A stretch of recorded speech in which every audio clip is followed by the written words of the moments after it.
Arizona is a desert state, but it's also one of the fastest growing in the US. So, how do you keep the taps running while water supplies are shrinking? Hello, listeners, and welcome to H2O and Beyond. My name is Alex Hahn, and each week we dive into the science, systems, and stories behind the water we use every day. To help us understand the story behind Arizona's water, I'm joined by Dr. Kathryn Sorensen, the director of the Kyl Center for Water Policy at Arizona State University. Welcome to the podcast, Ms. Sorensen. Hi, Alex. Thanks for including me. So before we get started, I usually ask my guests to, speak a little bit about themselves, who they are, what they do, and yeah. Sure. Yeah, I'm actually the director of research here at the Kyl Center for Water Policy.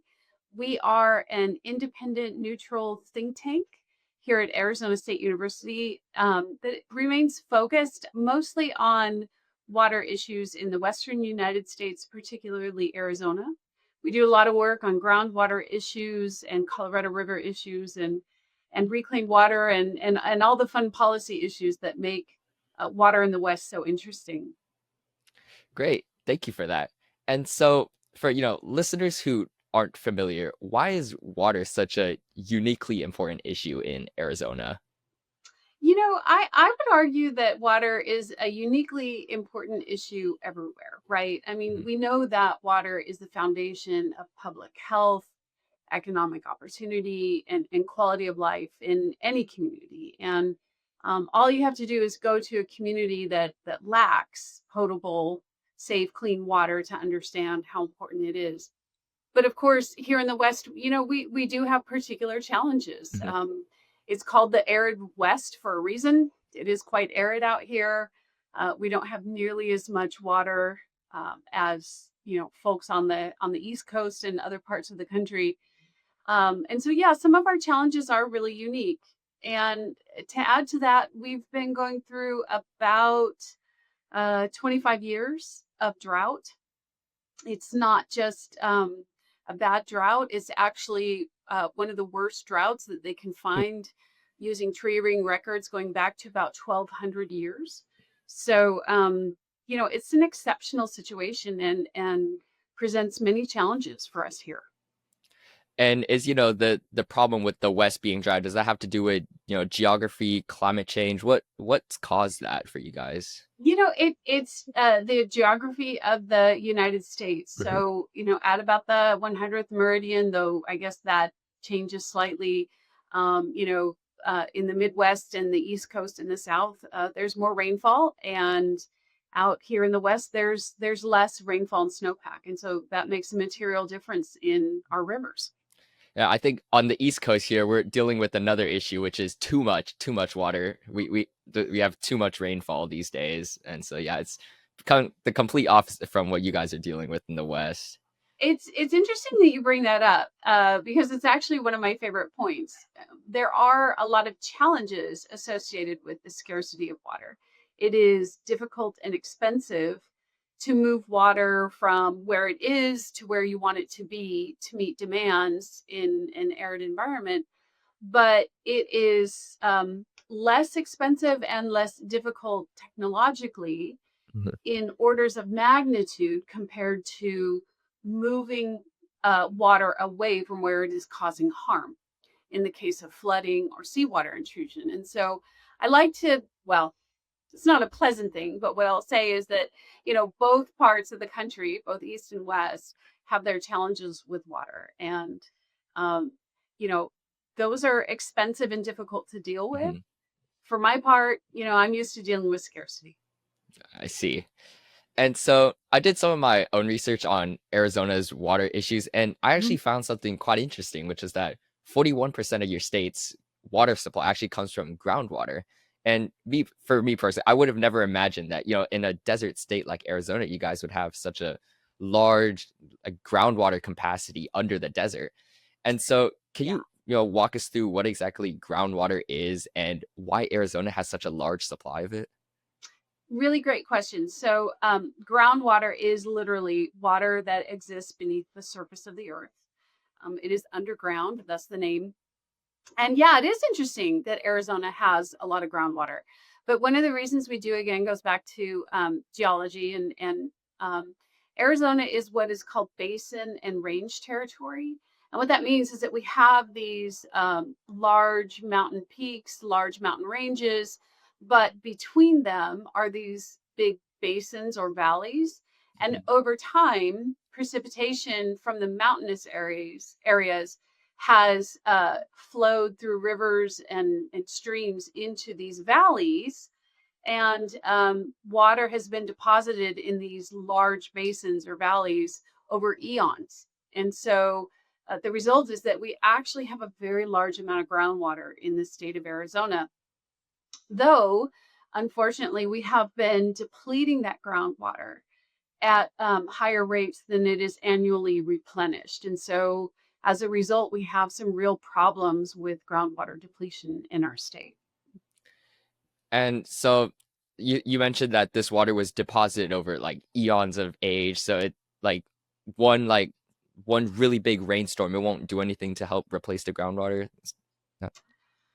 Not much. Mhm. Unfortunately, most of the groundwater in Arizona is what we call fossil groundwater. So you can kind of think of it as an oil field, except for that it's water, right? The water's been laid down over tens of thousands of years. And so, yeah, one rainstorm isn't likely to make a huge amount of difference, though. From time to time, we do get flooding in our rivers, and there's a connection between the subflow of a river and groundwater. And sometimes those floods can help recharge those groundwater basins. But in general terms, and across most, but not all of Arizona, we really pump out more Mhm. groundwater than is naturally replenished each year. And do when you guys pump out this groundwater, we actually on H2O and Beyond, we did an episode with the Harris Galveston subsidence district where they Ah, actually pumped too much groundwater out, and there was that the land in Houston started sinking. You guys have the same problem as well? we can, yeah. Subsidence can be a real problem. It is a problem in some parts of Mhm. Arizona, though. I should mention in the most populous parts of Arizona. So if you think about the urban corridor, basically between Phoenix and Tucson, Okay. our two Yeah. largest cities, we actually enacted very significant, very progressive groundwater management laws back in the 1980s to prevent over pumping of our groundwater supplies. There are some loopholes. It's not perfect legislation, but it's pretty damn good. Mhm. And, to this day, it's the best groundwater legislation, that I've been able to find across the country, if not, across the planet.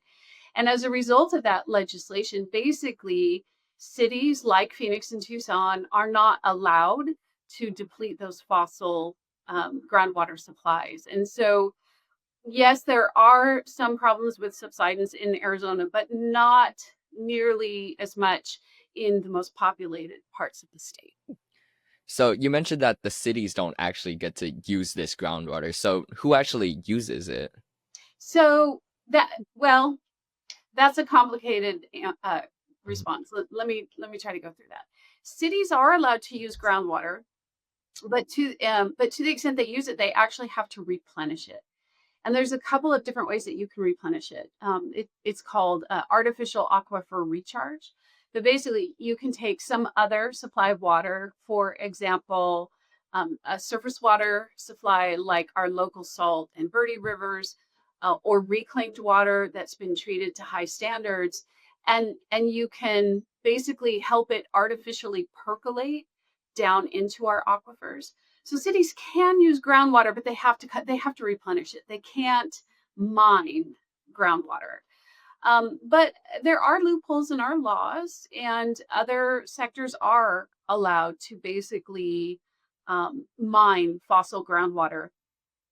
Agriculture remains largely able to pump and deplete local groundwater supplies, and some industries also have that right as well.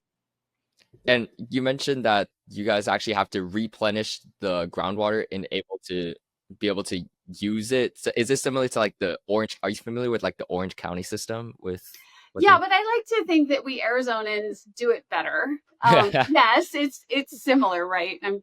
Just kidding. There's always rivalries between Yeah. Arizona and California, but yeah, no, it's very similar, right? There's here in Arizona, we deploy a couple of different methods to recharge our aquifers. One is that we will find areas usually close to a river system where soils are very porous, meaning Mhm. that lots of water can kind of soak through them. And we'll scrape off the top layers of topsoil to get to that kind of loose sand and gravel. And then we'll create these large, what are called recharge basins, where water sits in these basins and then percolates into the aquifer Mhm. at pretty fast rates, which is nice. The other thing that you can do is sort of operate a groundwater well in reverse. So basically, instead of pulling water, groundwater out of a well, you're kind of forcing water back in Oh, I see. to the well in the aquifer. And we deploy both methods, and they both work. There are some physical limitations that go alongside with that, but for the most part, we've done a reasonable job of stabilizing groundwater levels kind of in our most populated urban areas. And you mentioned farmers as well. I mean, someone from the East Coast, me, I'm not really familiar with like the geography of Arizona too. I thought it was just all desert. Can you tell us a bit about the agriculture you guys have? Absolutely. Yeah, it's fascinating. I know that people have that idea of Arizona, but actually, agriculture is quite productive here because we have a lot of sun, and our growing season is basically year round. So, if you're growing alfalfa, as an example, and we grow a lot of alfalfa in Arizona, turns out all alfalfa really needs is a lot of water and a lot of sun. And so we have lots of sun, and with modern irrigation techniques, we're able to deliver the water. And yeah, you can get 10, if not more, cuttings of the crop a year, whereas in more temperate climates, colder areas where the growing season is shorter, you might get what, a couple of cuttings, two or four. So yeah, no, actually we have a very robust agricultural industry. And in fact, in Western Arizona, around the Yuma area on the border with Mexico, we grow a lot of the nation's winter vegetables because it's still nice and warm in the Yuma area in the winter, Yeah. and we have lots of sun, and so we can supply salads for restaurants in New York City. I mean, yeah, I've only been to Arizona, I think like 2 or 3 times. Once to, I think, Sedona, and then the other time was to I think it was the Grand Canyon. And when I went there, all I saw was just desert. That was all I saw. So Well, those are beautiful areas. Those are not agricultural areas. There's a lot of agriculture in central Arizona, in Pinal County, sort mhm. of in between Phoenix and Tucson, and then in western Arizona. And more and more, there are large facilities in southeastern Arizona. Mhm. That's kind of an interesting situation. Some of the dairy farmers from the Midwest have moved into southeastern Arizona to grow feed for their cattle, and actually use a lot of groundwater in those areas. And in some of those areas, that's where we see the highest rates of groundwater depletion. Because as I said, agriculture for the most part Mhm. is allowed to mine fossil groundwater in Arizona.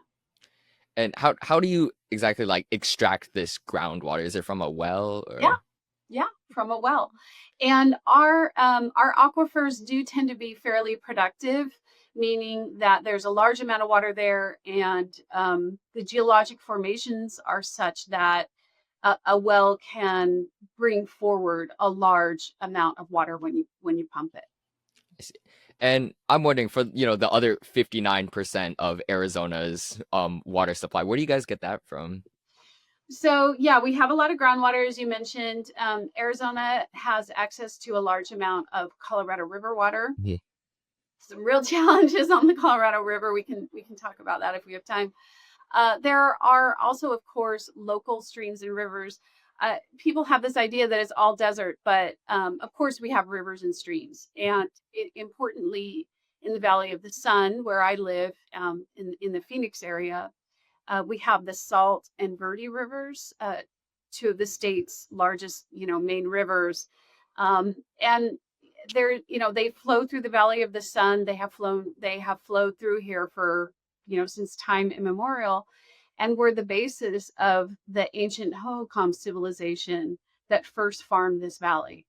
So we do have in-state supplies. And then, of course, here in Arizona, because water is so precious, Hmm. we reclaim our wastewater and reuse it for various purposes, such as for aquifer recharge, also for use on turf facilities, for some industrial uses.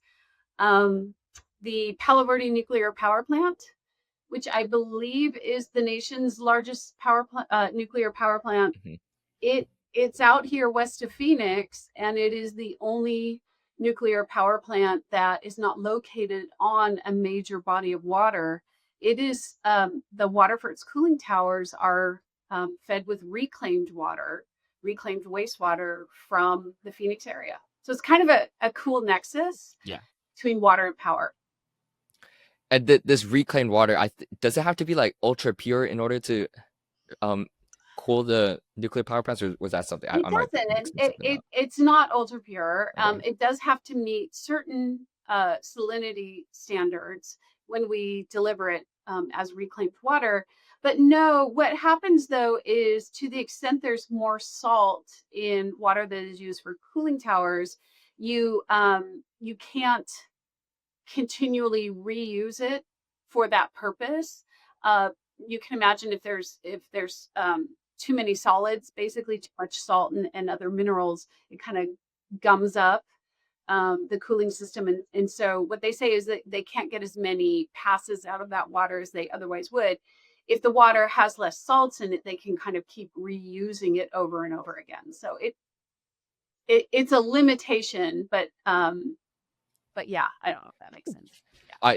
I think I was confusing it with, I know you guys are building I think there's a Taiwan semiconductor plant in Yeah. Arizona, and I think that's the one you need the ultra pure water for. And Yes, that is absolutely the case. So we have we actually it's interesting. People make a lot about the high tech industry in Central Arizona, but we've had high tech industry here basically since World War II. So Mhm. Motorola was here for many decades. Intel located in Chandler, which is a suburb of Phoenix, and yeah, and now we have TSMC. So we kind of actually have a long tradition of high tech manufacturing in the Valley of the Sun. Yes, for those facilities, they do need ultra pure water for the manufacture of the chips. They basically take water from the municipal tap water system, and then they treat it to these very, very high ultra pure Mhm. standards, and then use it in their chip manufacturing process. The good news is that they are able to then reclaim and reuse that water as well. So it sort of becomes almost like a closed system, which is Yeah, pretty cool. I mean, I was wondering, I was wondering why TSMC decided to build their plant in the middle of the desert. Yeah. When I first heard about it, yeah, I was pretty confused. Yeah. It's interesting. We get that question a lot, but you have to remember that because we know we're in a desert, Mhm. right? Because we know how precious water is, we have planned very methodically to make sure that we can continue to deliver reliable, safe supplies for generations, right?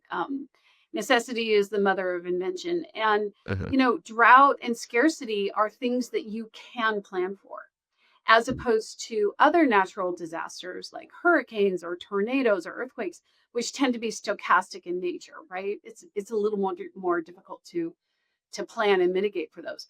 But if you know that your water is scarce, then you can plan accordingly and manage with wise strategies that help ensure that water is available for generations to come.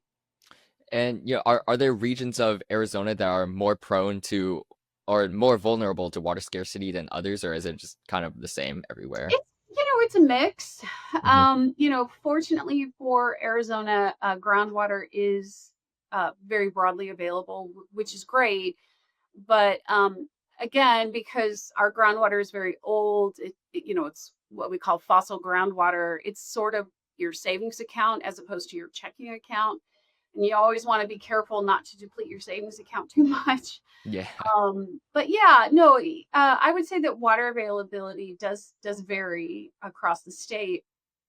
In the more populous areas like Phoenix and Tucson, you have the population base to support very large and expensive investments in infrastructure, such as aqueducts that deliver water from very different from very distant places, major dams and reservoirs and things like that. So you have the population base to be able to afford a lot of different solutions. Reclaimed water being another. It's very expensive. Some of the worst challenges or most difficult challenges that we see in Arizona really are in rural Arizona, where populations are smaller, and that's common across the country. The provision of safe, reliable water supplies, the safe removal of wastewater from homes are both very, very capital intensive industries. Mhm. And you need a certain population base to be able to afford the investment in capital infrastructure. And sometimes that's really difficult in rural Arizona and rural America as well. And we kind of see that, and unfortunately there are a lot of systems in this country that are suffering from population loss, or are just simply getting older, and it's very, very expensive to reinvest in those systems given the population base. And this system of, saving groundwater, does that come from that 1980 act you were talking about? It does, yeah. The 1980 Groundwater Management Act. It's really interesting legislation. Mm. It is very strict. It sets a very high standard.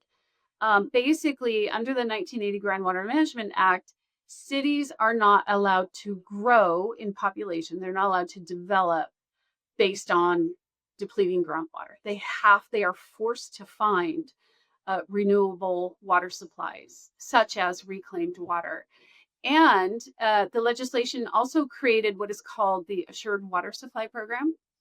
Basically, cities, in order to subdivide land, they have to be, and usually, subdividing land is the way that you grow, right? Like a subdivision, right, is a subdivision of land.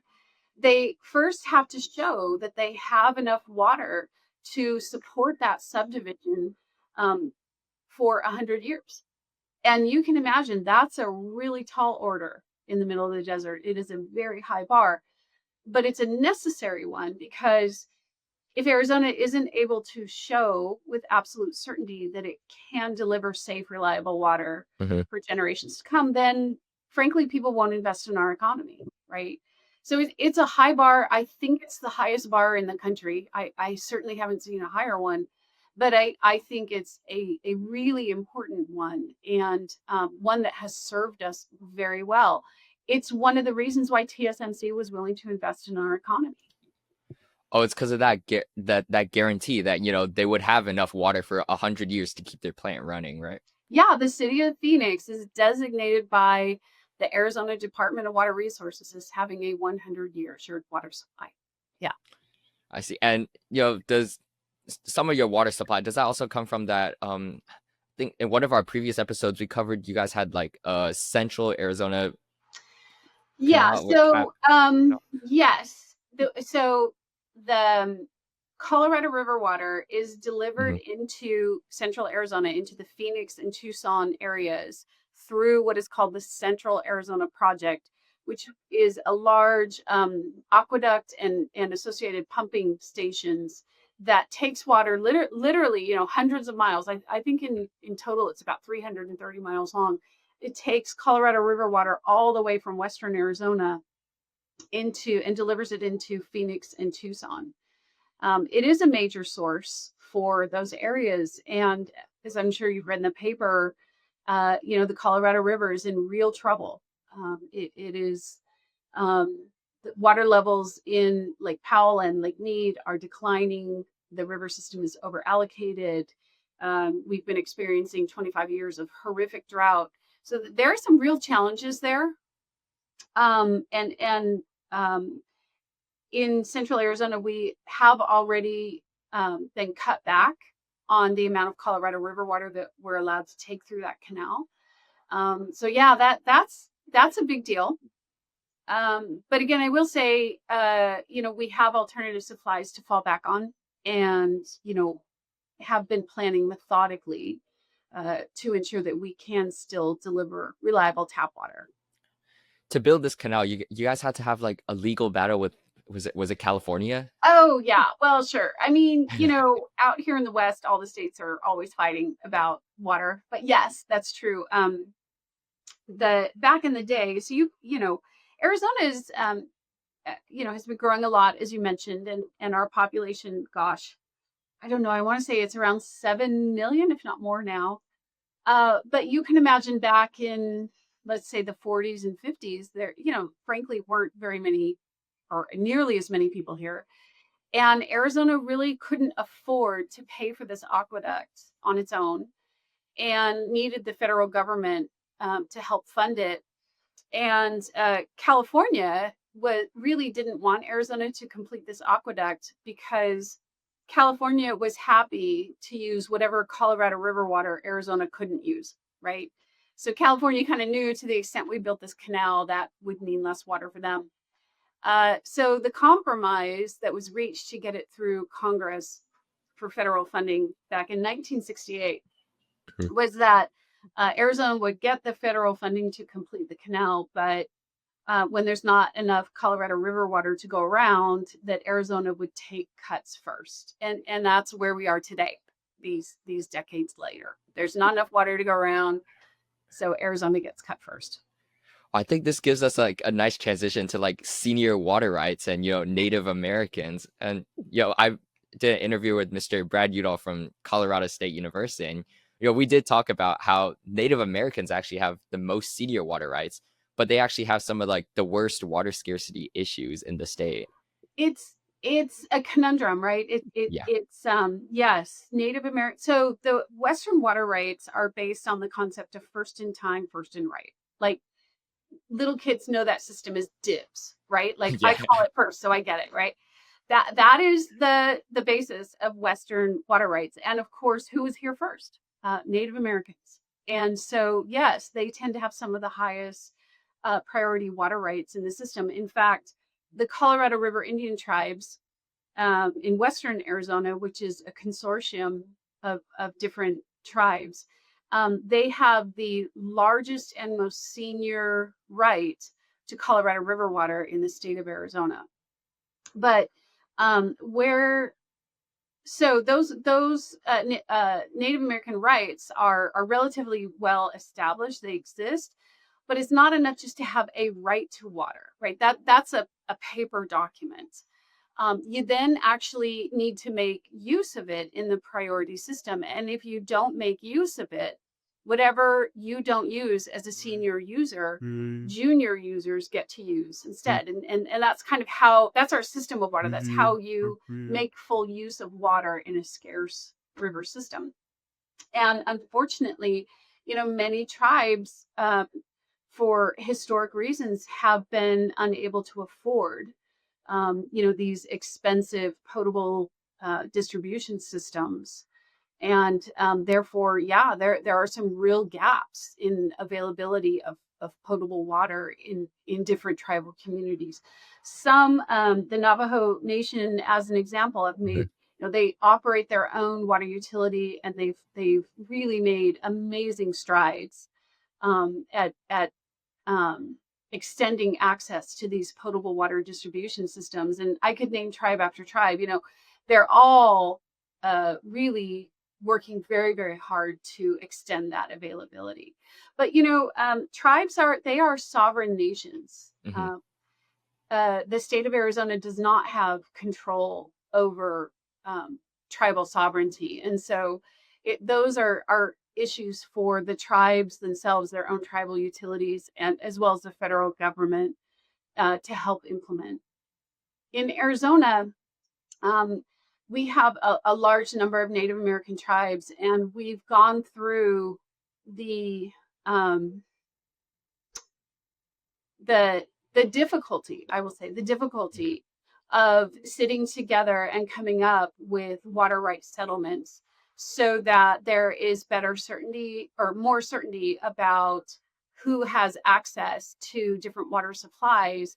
And through these tribal settlements, we've also been able to jointly go to Congress and ask for funding for these tribal systems so that potable water could be more widely distributed on these reservation lands. And yeah, I think me and Mr. You all talked about how these tribes, some of them are actually taking money in exchange for water these days, but we don't know when, this will they'll stop and they'll actually, start coming together and, actually demanding for their right to water. So it's a pretty big issue over there. Yeah. It is a big issue. I would say, there were many decades of very difficult confrontation between tribal and non-tribal communities related to our in-stream rivers and groundwater supplies. But as a result of us sitting and painfully talking through these issues over these many decades, we've also sort of institutionalized that type of partnership so that we are now better able to work together in many cases Mhm. and come up with collaborative solutions. I think it's been a painful path. I mean, that's always the case. It's not just that conversations about water are difficult between tribal and non-tribal communities. They're difficult between agricultural and urban communities. They're difficult between mining companies and power companies, right? Water is scarce in the West. But I think we have been well served by talking it through, Mhm. right? As painful as it may have been. Yeah. And these nations, you said like many of them didn't have, the money to build the water infrastructure. So, even though they had the most senior water rights, they couldn't really utilize it. So then other people Exactly. started using their water. That's exactly what has happened over time. And so there really has been more of a united effort to come up with water settlements such that, again, that, everyone better understands who has access to the water itself, but also then to garner federal and local funding. Cities and the state of Arizona have also contributed to these funds to build out these potable distribution systems. I see. And as climate change gets worse, and like you stated before, it's a fact that the Colorado River is at almost its all-time low in water levels. Does that mean you guys are going to have to start relying on groundwater a bit more again, or? Yeah, unfortunately, it does. Groundwater is our main fallback when there is not enough surface water to go around. But we do also have reclaimed water and in-stream rivers as well.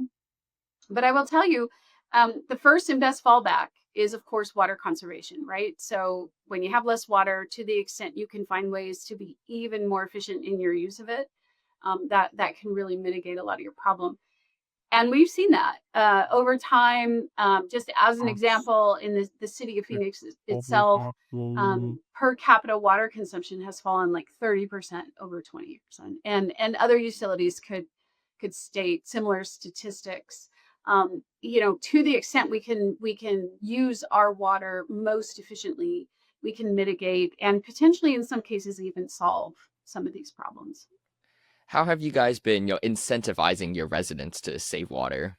Yeah, that's a great question. There are, of course, many ways to do it. There are education programs. There are, some cities have used rebates, but my favorite actually is what the city of Phoenix did, beginning back in the 1990s. The city of Phoenix created a rate structure in which water is more expensive in the summer. Hmm. And because a large amount of water is used outdoors for landscaping, so for plants and lawns and things like that, in the desert, because it's so hot in the summer, what that means is if you have lush landscaping, you have to give it a lot of water. And if you charge more for water in the summer, people get a very immediate and very strong pricing signal, right? It is a very strong incentive to use less water in the summer. As a result, we had some super interesting statistics at the city of Phoenix from back when I was the director there. back in the 1970s. So that's when I grew up. I'm from this area. I remember this. Something like 70 to 80% of single family homes had majority grass or lush landscaping. Hmm. That's just how it was. I remember playing on that grass. We played freeze tag. It was fun. Yeah. Today in the city of Phoenix, that number is less than 10%. And that has just been a wholesale cultural change in how we think about and use water. I like to think a lot of that has to do with the pricing signal. It's not illegal to have a lawn in Phoenix. It's just going to cost you so much money that you probably don't want it. And this reminds me of something Las Vegas actually does, which is their cash for grass program, where I think every square foot of grass that you remove from your property, they'll actually pay you money for it. Yeah, and Vegas has spent, I believe, tens of millions, if not more, on that program, and good for them. But honestly, Phoenix was able to accomplish essentially the same thing, Hmm. but just by raising prices. Nice. Do you guys have like water cops like they do in Vegas, or? No, no, I'm not sure that's going to go over well in Arizona. I don't know. Well, we'll see. Not yet. And you mentioned all this this new immigration into Phoenix. Yeah, how are the new residents dealing with these? Well, it's interesting. A lot of our residents come from more temperate parts of the country. They're Mhm. escaping the cold winters, and they do like to bring their landscaping with them. But I think, again, because of price signals, but also because of our education programs, um, they quickly learn that, hey, maybe a lawn is not the way to go in the desert, and also the Sonoran Desert is beautiful. Mhm. You've been to Sedona, you've been to the Great Plains. Yeah. The native landscaping is actually gorgeous. But what I will say, probably more importantly, is people do have this idea that more people means more water consumption, and so they often equate water problems with these increases in population, and that can be true, but it is mostly, I would say, not true, and it's a really much more nuanced problem than that. um, what matters most is not necessarily how many people come here, but actually where they end up living and in what manner. So, as an example, the city of Phoenix has rights to the Salt and Verde rivers, which are local rivers that flow through the Valley of the Sun. And the city of Phoenix actually doesn't even use all the water from those systems that it's entitled to. If you were to build multifamily complexes in the parts of Phoenix that have access to this water, is not necessarily creating any kind of water or adding to a water scarcity problem. High rise and multifamily developments tend to be very water efficient for the number Mhm. of people that live in them. There's, at least per person, very little outdoor water use. But if and if in particular urban development replaces what used to be agricultural land use, urban development in the desert is nearly always, not always, but Mhm. nearly always more water efficient than agricultural water use. So I talked about alfalfa earlier.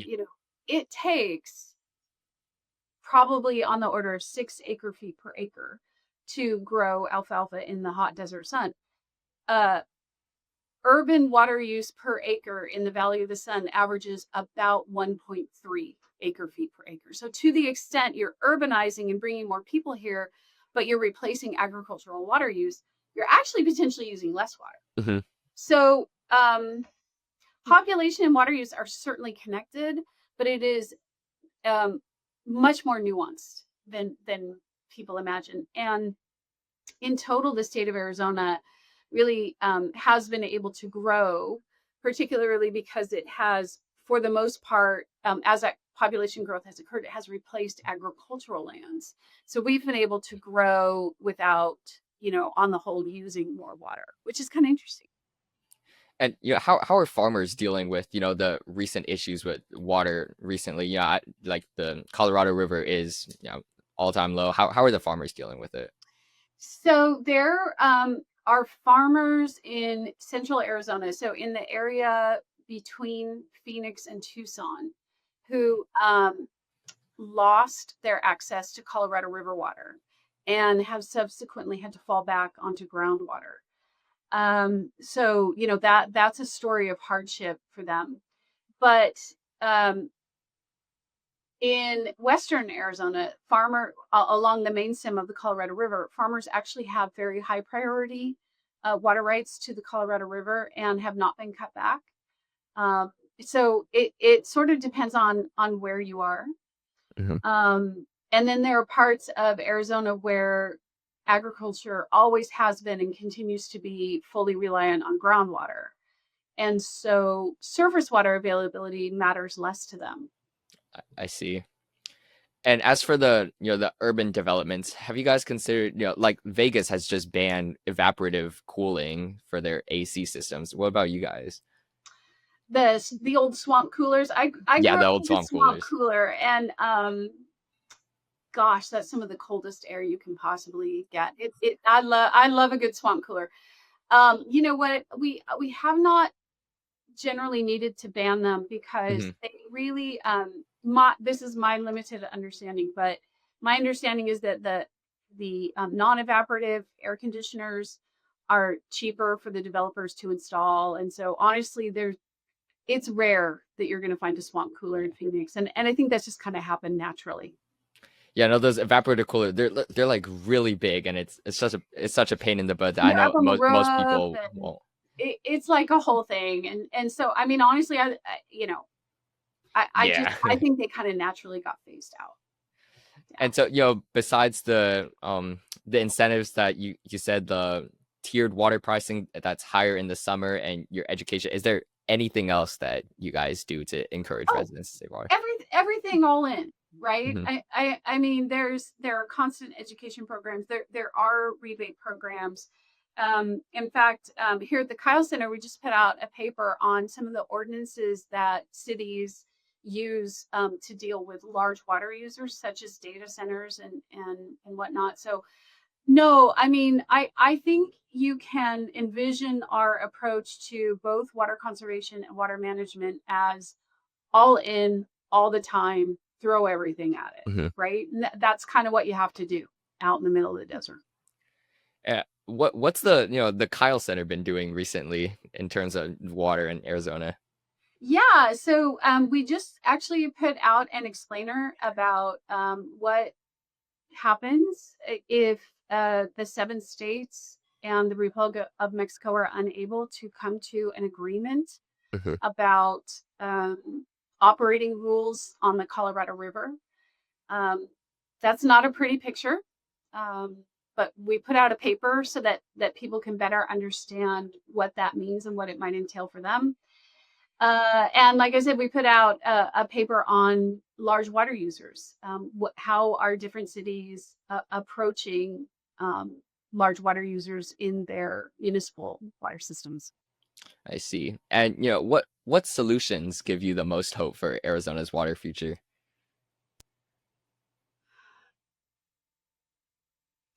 I think that there's a lot more that we can do with reclaimed water. Hmm.